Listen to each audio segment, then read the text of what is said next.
दोस्तों, इन तीन प्रकार के भोजन से मनुष्य की आयु कम होती है। इस प्रसंग में एक प्राचीन कथा है। इस कथा के माध्यम से हम आपको बताते हैं कि मनुष्य को किस प्रकार का भोजन करना चाहिए, भोजन करने का सही तरीका और सही दिशा कौन सी है, भोजन कब करना चाहिए तथा भोजन शुरू करने से पहले क्या बोलना चाहिए। दोस्तों, एक बार की बात है, देवर्षि नारद भगवान श्री कृष्ण से मिलने के लिए द्वारिका नगरी में पधार हैं। तब भगवान श्री कृष्ण देवर्षि नारद को देखकर उनका स्वागत करते हुए कहते हैं, आइए देवर्षि, द्वारिका में आपका स्वागत है। आज किस प्रयोजन से आप द्वारिका में पधारे हैं? अवश्य ही कोई महत्वपूर्ण समाचार लेकर आए होंगे। तब देवर्षि कहते हैं, हे प्रभु, आप सब कुछ जानते हुए भी पूछ रहे हैं। मैं आज आपके पास मेरी एक शंका का निवारण करने के लिए ही आया हूँ। कृपया आप अपने इस भक्त की द्वि को दूर कीजिए। तब श्री कृष्ण मुस्कुराते हुए कहते हैं, हे देवर्षि, मैं अवश्य जानता हूँ कि आप किस कारण से दुखी है और आपके मन की द्विधा को भी मैं अवश्य जानता हूँ। इसीलिए आपके मन में जो भी शंका है अथवा प्रश्न है, आपने संकोच होकर पूछिए, मैं आपकी शंका का निवारण अवश्य करूंगा। देवर्षि नारद कहते हैं, हे प्रभु, मेरे मन में आज ये जानने की इच्छा है कि मनुष्य को किस प्रकार का भोजन करना चाहिए, किस प्रकार का भोजन मनुष्य की आयु बढ़ाने वाला होता है और किस प्रकार का भोजन आयु को कम करने वाला होता है। हे प्रभु, मनुष्य को भोजन किस दिशा में मुख करके करना चाहिए, भोजन करने से पूर्व कौन सा मंत्र बोलना चाहिए, कृपा करके आप मुझे इन सभी प्रश्नों के उत्तर दीजिए। तब श्री कृष्ण कहते हैं, हे देवर्षि, आज आपने समस्त मनुष्य जाति के कल्याण के लिए बहुत ही महत्वपूर्ण प्रश्न किया है। ये बात सत्य है कि मनुष्य जिस प्रकार का भोजन करता है उसी के अनुसार उसका स्वभाव, भाग्य और उसका अगला जन्म निर्धारित होता है। हे देवर्षि, इस विषय में एक प्राचीन इतिहास है जो मैं आपको सुनाता हूँ। त्रेता युग में ये कथा महर्षि अगस्त्य ने भगवान श्री राम को सुनाई थी, इसीलिए इस कथा का महत्व बहुत अधिक है। इस प्राचीन कथा के माध्यम से आपको आपके सभी प्रश्नों के उत्तर मिल जाएंगे, इसीलिए आप इस कथा को ध्यान से पूरा अवश्य सुने और इसका प्रचार करें। जो भी इस कथा का श्रवण करता है उसके समस्त पापों का नाश होता है और उसे सिद्ध वर्षों तक दान करने का पुण्य मिलता है। देवर्षि कहते हैं, हे प्रभु, मैं इस कथा को अवश्य सुनना चाहता हूँ। इस कथा को मैं ध्यान पूर्वक सुनूंगा और इसका प्रचार पृथ्वी लोक पर करूंगा। श्री कृष्ण कहते हैं, प्राचीन काल की बात है। उस समय एक बहुत बड़ा जंगल था। उस जंगल का आकार 100 योजन था, लेकिन उस जंगल में कोई भी पशु और पक्षी नहीं रहते थे, केवल वृक्ष और पेड़ पौधे ही थे। कोई भी पशु उस जंगल की तरफ नहीं जाता था, लेकिन उस जंगल के मध्य भाग में एक 4 कोस लंबी झील थी और केवल उसी झील में हंस, बदक तथा अन्य पशु पक्षी रहा करते थे। एक बार अगस्त्य मुनि उस झील के पास से गुजर रहे थे तो उन्हें एक बहुत ही अजीब चीज दिखाई दी। उस झील के पास एक बहुत बड़ा आश्रम था जो बहुत पुराना हो गया था, लेकिन फिर भी अत्यंत सुंदर और पवित्र दिखाई पड़ रहा था। उस आश्रम में कोई भी साधु तथा तपस्वी नहीं रहता था। वह आश्रम पूरी तरह से खाली था। अगस्त्य मुनि एक रात के लिए उस आश्रम में ठहर गए और सुबह उठकर वे उस झील के पास चले गए तो उन्हें रास्ते में एक मुर्दा अर्थात लाश पड़ी हुई दिखाई पड़ी, जो शरीर से अत्यंत बलवान और हरपुष्ट था, जिसे देखकर मालूम होता था कि वह किसी तरुण पुरुष की लाश है। उस लाश को देखकर अगस्त्य मुनि सोचने लगे कि यह कौन है, इसकी मृत्यु कैसे हो गई तथा वह इस जंगल में आखिर कैसे आया होगा। उस मरे हुए आदमी के बारे में जानने की अगस्त्य मुनि को जिज्ञासा हुई। तभी अचानक आकाश में उन्हें एक दिव्य विमान दिखाई पड़ा और वह दिव्य विमान उस झील के समीप आकर रुक गया और उस विमान से एक दिव्य पुरुष उतरा और वह उस झील में नहाने के लिए चला गया। झील में नहाने के बाद वह बाहर आया और उस मुर्दे का मांस खाने लगा। उसने भरपेट उस मोटे ताजे मुर्दे का मांस खा लिया और फिर से विमान में बैठकर स्वर्ग की ओर जाने लगा। तभी अगस्त्य मुनि ने उस दिव्य पुरुष को आवाज लगाई, हे दिव्य पुरुष, तुम कौन हो? तुम देवताओं के समान दिखाई पड़ते हो, किंतु तुम्हारा भोजन बहुत घृणित है। तुम मुर्दे का मांस क्यों खा रहे हो? ऐसा भोजन भला कोई देवता कैसे कर सकता है? फिर उस स्वर्गवासी दिव्य पुरुष ने अगस्त्य मुनि की तरफ देखा और उन्हें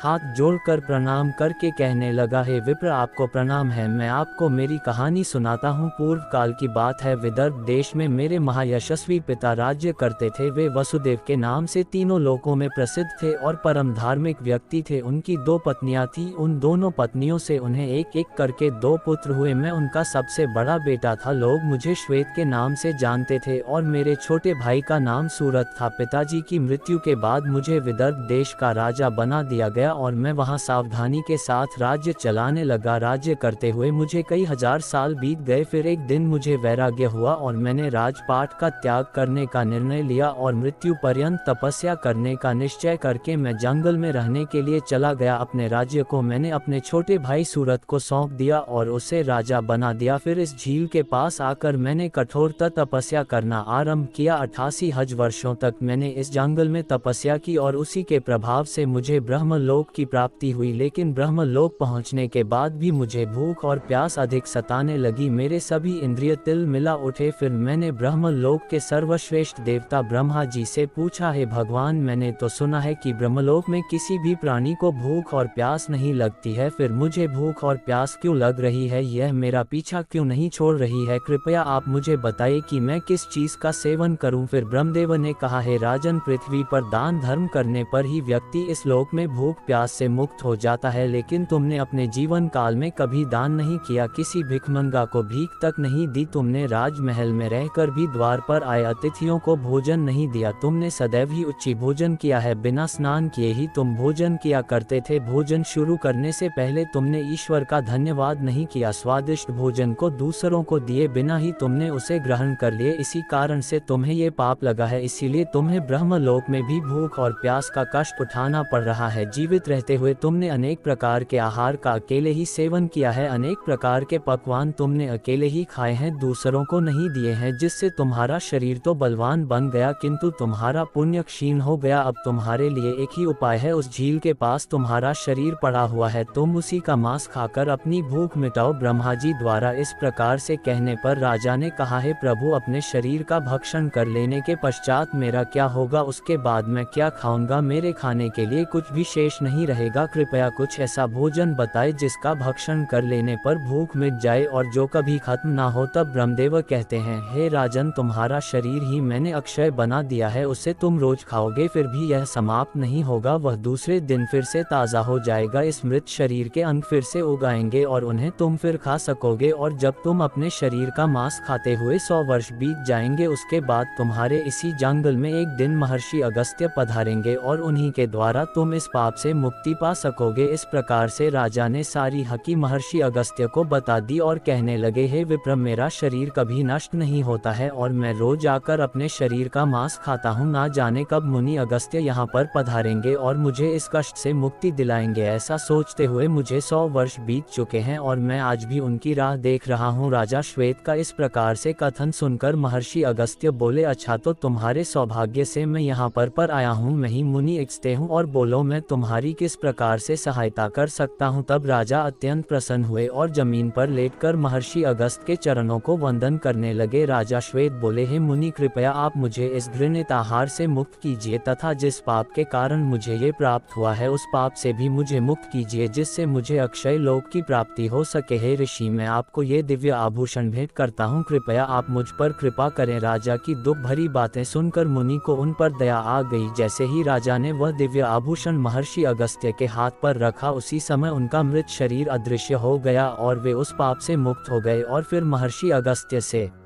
आज्ञा लेकर वे उस दिव्य विमान में बैठकर ब्रह्मलोक को चले गए। इस प्रकार से उस राजा श्वेत को दान न करने के पाप से मुक्ति मिली। भगवान श्री कृष्ण कहते हैं, हे देवर्षि, इस प्रकार से उच्च भोजन करने के कारण ही विदर्भ देश के महाराज को ब्रह्मलोक में रहने पर भी तृप्ति नहीं मिली और उन्हें पृथ्वी लोक पर आकर स्वयं का ही मांस खाना पड़ा है। देवर्षि, अब मैं तुम्हें भोजन के नियम बताता हूँ, आप इसे ध्यान से सुनिए। भोजन शुरू करने से पहले थोड़ा सा अन्न भूमि पर रखना चाहिए ताकि देवता, पशु, पक्षी, सर्प, दैत्य तथा प्रेत, पिशाच जो अपने कर्म बंधन से बंधे हुए हैं उन सभी को अन्न की प्राप्ति हो। यदि भोजन करते समय कोई अतिथि आ जाए तो उसका स्वागत करें और उसे आसन देकर प्रणाम करके उसका सत्कार करें, फिर उसे श्रद्धापूर्वक भोजन कराकर विदा करें, क्योंकि जिसके घर से अतिथि निराश होकर लौट जाता है उसे वह अपने पाप देकर उसके शुभ कर्मों को ले जाता है। श्री कृष्ण कहते हैं, मनुष्य को पिता के घर में रहने वाली विवाहित कन्या, दुखिया और गर्भ धारण की हुई स्त्री तथा वृद्ध को भोजन कराने के बाद ही भोजन करना चाहिए। इन सभी को भोजन कराए बिना जो स्वयं भोजन ग्रहण करता है उसका भोजन पापम बन जाता है। ऐसा व्यक्ति नरक में ही जाता है। जो स्नान किए बिना ही भोजन करता है उसका भोजन मल भक्षण के समान हो जाता है। जो बालक एवं वृद्ध आदि के हिस्से का भोजन करता है उसका भोजन विष्ठा के समान हो जाता है। और जो बिना दान किए ही भोजन ग्रहण करता है उसका भोजन विष के समान बन जाता है। मनुष्य को कभी भी दुराचारी व्यक्ति द्वारा दिया गया अथवा दूसरों द्वारा अपमानित करके दिया गया भोजन कभी भी ग्रहण नहीं करना चाहिए। मनुष्य को चाहिए कि परोसे हुए भोजन का अग्रभाग अग्नि को देकर ही भोजन करना चाहिए। भोजन को एकाग्रचित होकर करना चाहिए। प्रथम मीठा, फिर लवण और खट्टा और अंत में कटु एवं तीखे पदार्थों का सेवन करे। प्रथम 3 निवाले मौन होकर ग्रहण करने चाहिए। ऐसा करने से व्यक्ति के सभी पाप कर्म तुरंत नष्ट हो जाते हैं और भगवान की कृपा से उससे जीवन भर कभी अन्न की कमी महसूस नहीं होगी। श्री कृष्ण कहते हैं, पूर्व दिशा में बैठकर भोजन करने से व्यक्ति रोगों से और मानसिक तनाव से मुक्त हो जाता है। बीमार बुजुर्गों को पूर्व की ओर मुख करके भोजन अवश्य करना चाहिए। इससे उनके स्वास्थ्य में सुधार होता है, क्योंकि पूर्व दिशा उगते हुए सूर्य की दिशा है और सूर्य देव बल, आरोग्य तथा दीर्घायु प्रदान करते हैं। विद्या की अभिलाषा रखने वाले मनुष्य को उत्तर दिशा की ओर मुख करके भोजन करना चाहिए। ये दिशा देवी सरस्वती की दिशा है। ध्यान रहे, दक्षिण दिशा की ओर मुख करके भोजन ना करें, यह मृत्यु की दिशा होती है। इस दिशा में मुख करके भोजन करने से आयु कम होती है। टूटे फूटे बर्तनों में भोजन नहीं करना चाहिए, ये दुर्भाग्य को निमंत्रण देता है। भोजन हमेशा स्व थाली में ही करना चाहिए। गंदी थाली में भोजन करने से जीवन में दुर्भाग्य आता है। एकादशी के दिन तामसिक अन्न का सेवन ना करें। जो मनुष्य एकादशी के दिन तामसिक अन्न अर्थात मांस का सेवन करता है, लक्ष्मी उसे छोड़कर चली जाती है। भोजन का अपव्यय करना अनर्थ माना गया है, इसीलिए थाली में जितना आवश्यक हो उतना ही भोजन ले। अगर कोई व्यक्ति साथ में भोजन कर रहा हो तो उसका भोजन समाप्त होने तक उठकर नहीं जाना चाहिए, इससे पितृदेव नाराज हो जाते हैं। भोजन के बाद थाली में हाथ धोना अनुचित माना गया है। थाली में हाथ धोने से अन्न का अपमान होता है। भोजन के बाद थाली में हाथ धोने वाले लोग नीच योनि में जन्म लेते हैं। सबसे महत्वपूर्ण बात, ध्यान रहे कि व्यक्ति को बिस्तर पर बैठकर कतई भोजन नहीं करना चाहिए। ऐसा करने से व्यक्ति कई प्रकार के रोगों से ग्रसित हो सकता है। भोजन केवल जमीन पर आसन बिछाकर उस पर बैठकर ही करना चाहिए। भोजन करते समय दिशाओं का ध्यान रखना बहुत ही आवश्यक होता है। यदि गलत दिशा में बैठकर अथवा गलत दिशा में मुख करके भोजन करने से व्यक्ति को उसके अनिष्ट का परिणाम प्राप्त होते हैं। भगवान श्री कृष्ण कहते हैं, जिस भोजन के ऊपर से कोई पैर रखकर चला गया हो अथवा कोई व्यक्ति भोजन को लंघ कर गया हो तो ऐसे भोजन को कभी खाना नहीं चाहिए। ऐसा भोजन अशुद्ध हो जाता है। ऐसे भोजन को पशुओं को खिला दे चाहिए। दूसरों के द्वारा लांघा गया भोजन खाने से मनुष्य की आयु कम हो जाती है और उसके शरीर में भिन्न भिन्न प्रकार के रोग उत्पन्न होते हैं। यदि भोजन में बाल निकल आता है तो ऐसा भोजन त्याज्य हो जाता है। यदि अन्न में बाल निकलता है तो उसे ईश्वर को